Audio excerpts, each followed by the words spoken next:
No livro Extensão ou Comunicação, Paulo Freire fala que, abre aspas, educar e educar-se, na prática de liberdade, é tarefa daqueles que sabem que poucos sabem. O patrono da educação brasileira acreditava em um modelo libertador de educação e vem sendo envolvido em polêmicas nos últimos anos.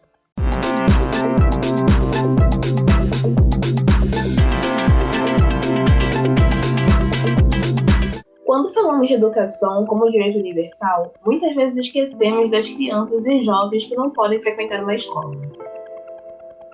Também esquecemos das pessoas privadas de liberdade, sejam jovens em unidades de internação socioeducativas ou adultos em presídios, e que também não puderam ter acesso à educação.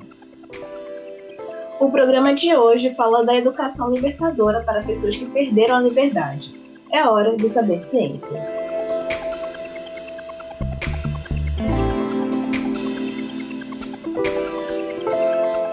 Oi, gente! Espero que vocês estejam bem. Estamos começando mais um Saber Ciência dessa temporada remota e o episódio de hoje está incrível. Oi, pessoal aí de casa, tudo bem com vocês? Hoje nós vamos falar sobre educação para as pessoas privadas de liberdade e formação de educadores para além do muro das escolas. Para contribuir com nossa conversa, hoje teremos a participação da professora do Departamento de Línguas e Literaturas Estrangeiras Modernas da UFRN, Tayane Campos. E a Tayane é doutora em Linguística Aplicada ao Ensino pela UFMG, da Rede de Apoio ao Egresso do Sistema Penitenciário, coordenadora adjunta do projeto de extensão Motirum Penitenciário da UFRN e coordenadora do projeto de extensão Oficinas de Literatura e Escrita para Privados de Liberdade. Além disso, Tayane tem experiência em educação prisional e foi recentemente premiada pela Associação Brasileira de Hispanistas com sua tese, Um Pueblo Sin Tierras pero que Camina, formação inicial de professores de espanhol na educação de jovens e adultos privados de liberdade. Tayane, seja bem-vinda ao Saber Ciência. É uma honra e um prazer receber você aqui na nossa casinha virtual. Olá, pessoal, tudo bem? Prazer é meu, estou muito feliz pelo convite e espero que a gente tenha uma entrevista sensacional. Tayane, eu queria perguntar para você como se deu toda a sua aproximação sobre o tema da educação de pessoas privadas de liberdade. Tá. Então eu vou ter que voltar um pouquinho lá atrás. Eu sou de Minas, de Belo Horizonte, e fui professora substituta pela primeira vez na Universidade Federal de Viçosa, no interior de Minas, na zona da Mata Mineira, em 2014. E em 2014 eu atuava com a disciplina de estágio supervisionado. Para quem não conhece, estágio supervisionado é uma disciplina que faz parte do currículo das licenciaturas. E na época, no curso de Letras Espanhol da UFV, a gente tinha 2 estágios supervisionados. E é uma disciplina teórico-prática, onde a gente precisa trabalhar questões teóricas relacionadas à atividade do docente, mas também fazer com que o docente vá para a parte prática, né? Vá para a sala de aula. E eu percebi, nessa época, que os alunos do curso de letras, eles sempre iam para uma escola regular, uma escola, inclusive, tida como referência dentro da universidade, porque era uma escola dentro da universidade, o Colune, e eles não atuavam em diferentes contextos. E isso, para a formação docente, é prejudicial, porque a gente acaba focando numa formação voltada só para aquele contexto, sem considerar os outros contextos de atuação. Então, eu procurei outras escolas e outros lugares onde os alunos pudessem oferecer oficinas de língua espanhola. E, nessa época, eu encontrei a APAC, Associação de Proteção e Assistência aos Condenados, localizada na cidade de Viçosa. E a APAC, ela tem uma escola lá dentro, que é uma escola que quem são os alunos são os recuperandos, pessoas que foram condenadas e que estão cumprindo pena, e que em um sistema prisional, em uma unidade prisional diferente da APAC, é chamado de privado de liberdade, mas na APAC é chamado de recuperando ou reeducando. Então, a gente decidiu, eu e os alunos, em oferecer uma oficina para os recuperandos da APAC. Junto com essa oficina, a gente também começou a fazer uma campanha de arrecadação de livros para que eles pudessem ter acesso à literatura, pudessem fazer trabalhos relacionados à literatura. Então, a gente foi para esse campo e foi uma experiência incrível. Eu não dei aula, eu só acompanhei a oficina e orientei as meninas que aplicaram, as alunas, mas foi uma experiência que mostrou como que aquele lugar era um lugar importante para a gente atuar, pensando na formação, na atuação futura dos alunos de letras e espanhol. Então, foi a partir daí que eu comecei. E, Tayane, o que tem de diferente de uma escola de aula regular em uma sala de aula numa instituição prisional? Que habilidades exatamente o professor precisa ter nesse tipo de ambiente? Então, primeiro é importante a gente pensar que no sistema prisional, a educação, ela é uma educação de jovens e adultos. Então, a educação de jovens e adultos, independente de ser dentro do sistema ou não, ela já é diferenciada da educação regular, ela já tem suas especificidades. Quando a gente fala da educação de jovens e adultos para privados de liberdade, essas especificidades aumentam de acordo com aquele ambiente. E é realmente de acordo com o ambiente. Então, podem ter lugares em que o que eu falar aqui vai mudar um pouco. Mas na APAC, onde a gente atuou, e também considerando a atuação que eu tenho agora na APAC de Macau, aqui no Rio Grande do Norte, eu posso dizer, eu posso afirmar que a gente tem que pensar em alguns aspectos que fazem parte especificamente da educação prisional. Então, o primeiro ponto é pensar em aulas que tenham início e fim.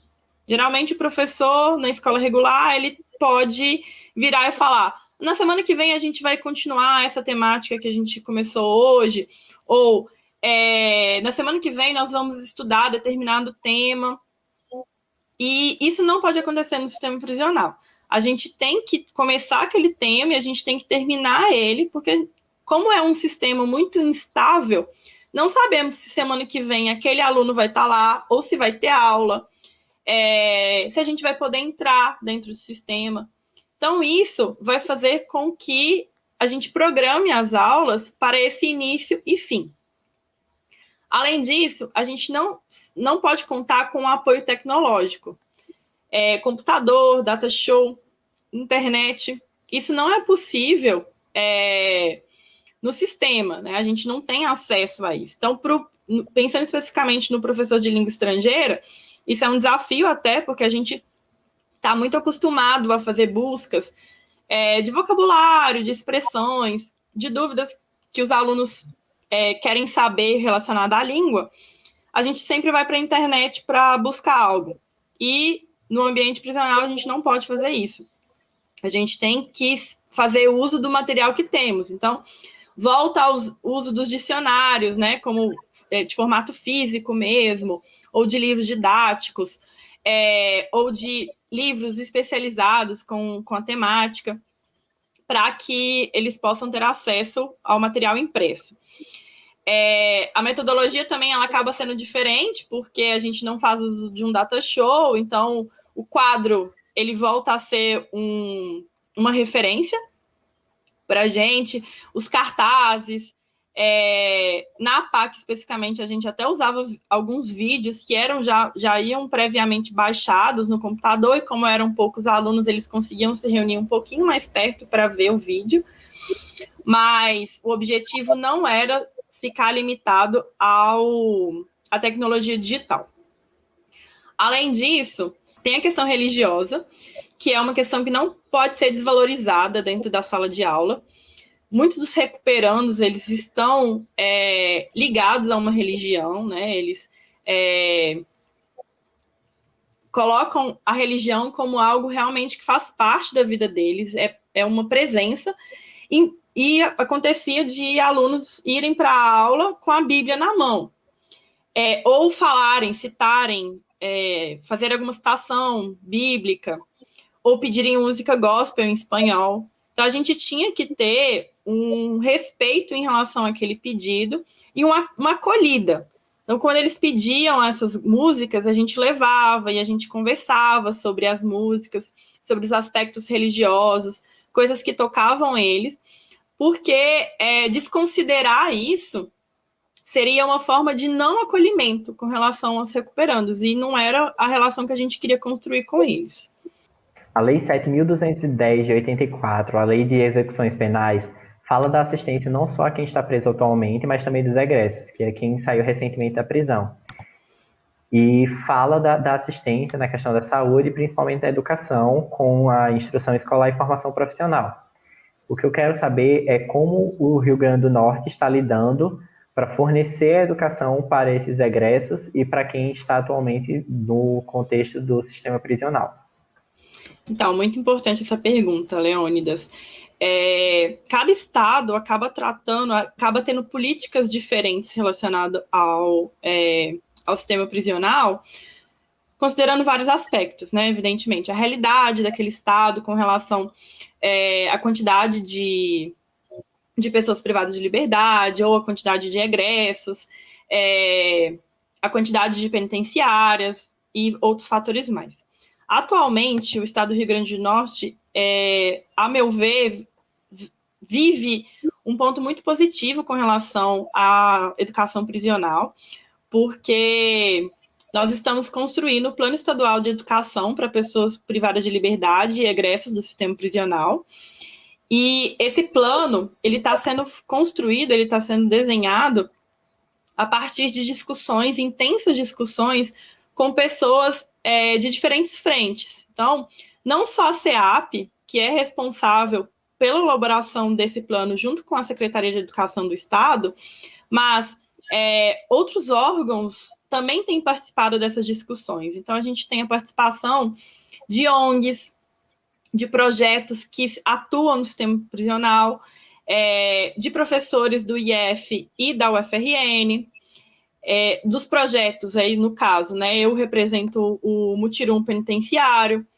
Então, fazer essa discussão em conjunto, ela mostra como que o Estado está aberto a perceber e a receber as críticas e a ajuda desses parceiros. Né? Construir esse documento, elaborar esse documento dessa forma conjunta, faz com que nos unamos cada vez mais para não só elaborar um documento que considere todas as especificidades do Estado, mas também que considere o trabalho que deve ser feito pós esse documento, porque não basta só escrevê-lo, existe todo um trabalho que vai ter que ser executado após sua escrita, né? Eu vejo atualmente a forma como o Estado tem agido para a construção desse documento como algo extremamente positivo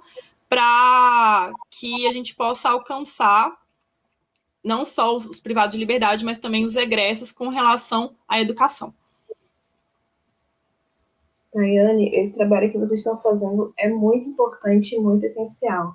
E como você tinha dito anteriormente, os alunos, né, da graduação de licenciatura estão mais voltados a escolas regulares. Mas para você, os cursos de licenciatura estão realmente prontos para formar professores e educadores além das escolas? O que é preciso exatamente para formar profissionais de educação capazes de atuar em outros ambientes, inclusive com pessoas privadas de liberdade? O que falta para as unidades se inserirem nesse espaço?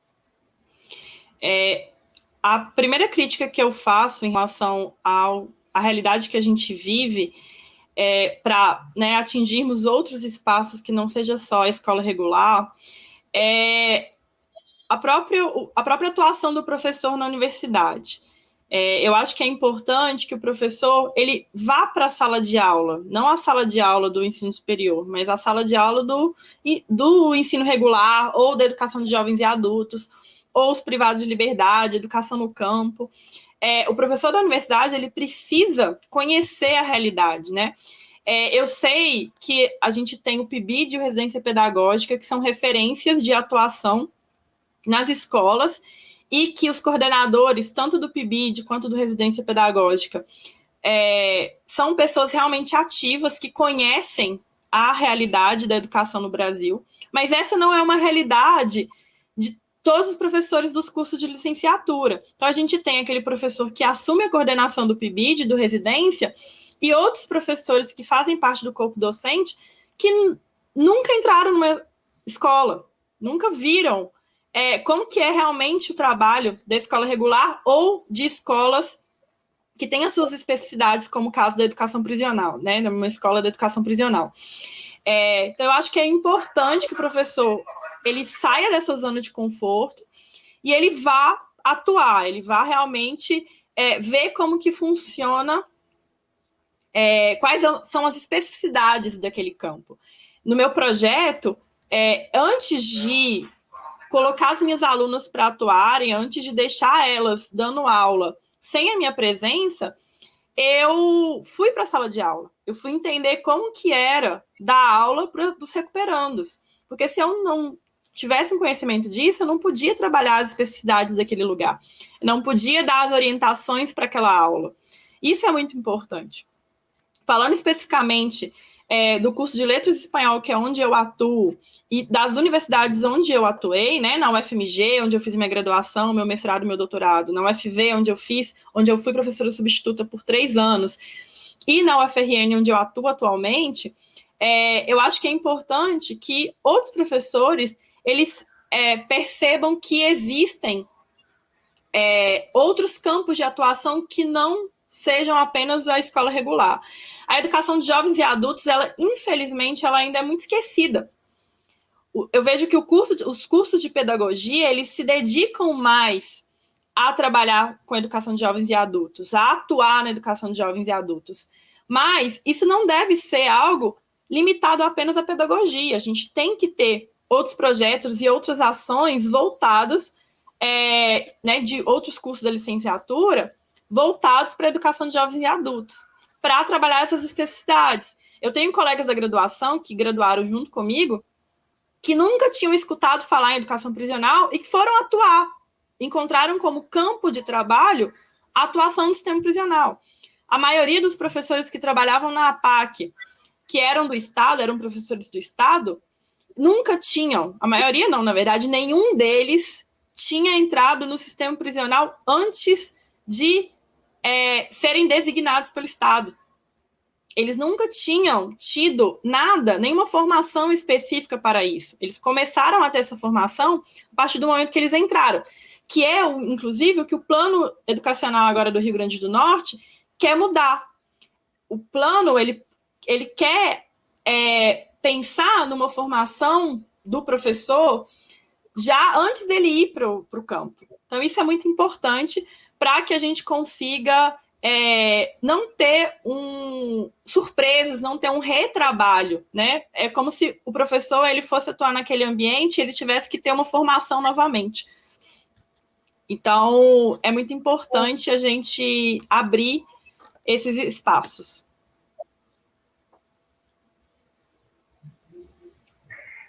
Tayane, durante sua pesquisa de doutorado, você menciona uma colcha de retalhos que terminou virando símbolo do projeto das práticas pedagógicas que vocês adotaram durante o percurso.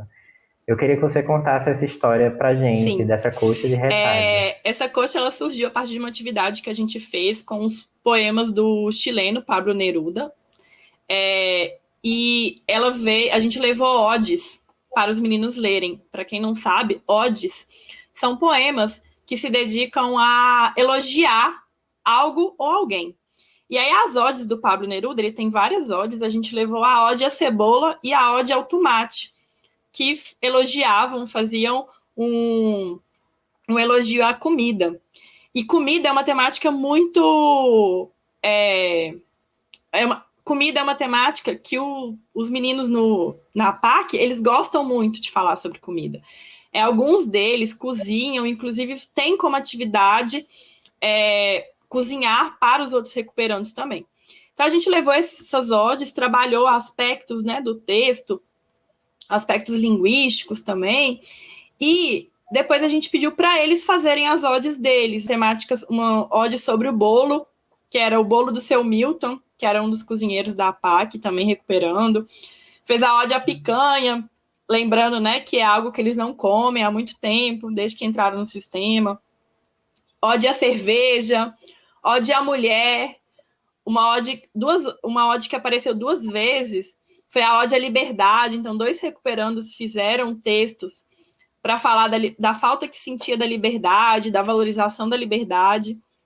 Foram textos que ficaram muito bonitos e que, inclusive, foi colocado para eles como um desafio. Quando a gente levou a proposta deles escreverem essas odes, eles falaram que não iam conseguir, que eles não eram poetas, eles não sabiam escrever. Mas vieram textos lindíssimos e a gente queria uma forma de divulgar aquilo. A Lívia, que era a bolsista do projeto, ela teve a ideia de colocar essas odes em retalhos. E por que retalhos? Porque essa busca da identidade latino-americana, ela é uma representação minha, da bolsista, das voluntárias, dos alunos, e dos outros povos, né, da América Latina, porque cada um tem a sua particularidade, cada um tem a sua individualidade, mas unidos nós formamos um único povo. Então a ideia da coxa é pensar que cada retalho é a representação de cada um de nós, né? A gente não tem retalhos iguais, do mesmo tamanho, mesma cor, o mesmo tecido, mas independentemente dessas individualidades de cada um, quando a gente se junta, quando a gente se une, ou seja, quando esses retalhos eles são costurados e viram uma coxa, eles ganham uma força, eles ganham a representação desse povo latino-americano. Então, a ideia da coxa, ela vem daí. Essa coxa, ela foi costurada pela mãe da Lívia, até mostrando como que no nosso projeto a gente tinha a inserção não só dos alunos da licenciatura, mas também os familiares acabavam contribuindo para que o projeto ele tivesse um êxito. E a gente deu essa coxa de presente para os alunos, para os recuperandos, e ela ficou como um símbolo do nosso projeto. Não só como um símbolo material, mas como um símbolo metafórico do que a gente representa enquanto latino-americanos. Nossa, muito bacana. E Tayane, como a gente já falou, né, você recebeu um prêmio pela sua tese do doutorado, e novamente parabéns por isso. Mas como é que é ver seu trabalho de anos ser reconhecido e por uma prática que não é tão comum nas universidades brasileiras? Qual o significado disso para você? Primeiramente, eu fiquei surpresa pelo prêmio, porque essa temática, pensando na minha área, né, que é a área do espanhol, ela não é uma temática comum, não é algo que faz parte. Eu não conheço nenhum colega, não conheço nenhuma outra professor que trabalha com a temática da língua espanhola e da educação prisional. E quando eu recebi o prêmio, eu fiquei surpresa, porque eu não pensava que fosse ser um prêmio considerado apto para um trabalho. Eu não pensava que fosse ser um trabalho considerado apto para um prêmio de tamanho porte. Mas eu vi como algo muito positivo, porque eu falo que o trabalho com a educação prisional, ele é uma formiguinha, né? Você vai conseguindo, é um trabalho de formiguinha, você vai conseguindo as coisas aos poucos. Cada dia que você consegue algo novo é uma vitória. Então, o prêmio, ele vem como uma grande vitória para abrir portas, para divulgar ainda mais trabalhos que se dediquem à educação prisional e trabalhos em língua espanhola, né? Às vezes, incentivar alunos que ainda estão na graduação ou alunos que pretendem entrar na pós-graduação e não sabem ainda com o que trabalhar, incentivar eles a adentrarem esse campo e a perceberem que é um campo muito importante de trabalho e que a gente tem um papel, nós, como professores de espanhol, a gente tem um papel fundamental. Se é um direito de todo mundo o acesso à educação, é um direito de todo mundo também o acesso ao ensino de línguas, né? Da mesma forma que uma escola regular, ela tem como obrigação ofertar aulas de língua, isso também deve ser ofertado no sistema prisional, nas escolas do sistema prisional. E os recuperandos, os privados de liberdade, eles têm direito a esse acesso. Pensando também na questão, como a gente já comentou aqui, dessa crítica que eu fiz à licenciatura, como que a gente precisa adentrar mais esses espaços, e como que a gente precisa formar professores para estar nesses espaços. Então, eu vejo o prêmio como um grande ganho, realmente. Não é só um prêmio que me dá um certificado, que faz com que a minha tese vire um livro que vai ser publicado, mas também como uma forma de fazer com que a gente comece a ter mais trabalhos relacionados a isso, e trabalhos que vão para a atuação realmente, né, que se preocupam com essa formação nas licenciaturas. Como minha última pergunta, eu queria saber como é que a gente pode ter uma educação libertadora num país tão excludente como o Brasil e que joga as pessoas para a marginalização, lhes negando direitos básicos, como o acesso à educação, por exemplo? Eu acho que, apesar da gente ter esses problemas com relação à educação no Brasil, uma das formas, né, porque não é só a educação que vai mudar o mundo, é um conjunto de coisas que vai mudar o mundo, que vai mudar o Brasil, no caso, né? Mas a educação, ela é um dos pilares para que isso aconteça. Então, quando eu penso num projeto em que vai para atuação dentro do sistema prisional, que sai daquela escola regular e que vai para dentro dos muros das prisões, é um projeto que está pensando a formação crítica, né? Eu gosto de citar Paulo Freire quando a gente vai falar de formação crítica, porque o Paulo Freire ele vem com aquele termo, né, da educação bancária, que é aquela educação que é dada, ela é passada, aquela aula lá que o aluno ele simplesmente vê, ele decora, ele não questiona, ele não discute, ele recebe. E o Paulo Freire, ele vai contra essa educação bancária. Ele vai para a educação libertadora. E a forma da gente ter educação libertadora é levar a educação para todo mundo. Então, projetos que vão para dentro das unidades prisionais, eles são de extrema importância para a gente fazer com que os privados... Fazer não, né? Porque a gente não faz, a gente constrói algo em conjunto. O professor, ele não faz nada, ele constrói algo com o aluno em conjunto, quando a gente pensa numa educação libertária, né? A gente considera o que os alunos, eles sabem, com o que a gente sabe, e dentro disso a gente constrói algo. Então, trabalhos dentro das unidades prisionais, né, com a educação prisional, fazem com que a gente consiga que o privado de liberdade ele saiba mais sobre os direitos dele, sobre os deveres também, né? Porque um vai e volta, é importante isso, e com que ele não aceite aquilo que está sendo imposto para ele, com que ele questione. Não estou falando um questionamento só dentro do sistema, mas um questionamento também fora do sistema. Isso é válido não só apenas para quem está dentro do sistema prisional, mas para a educação extramuros também.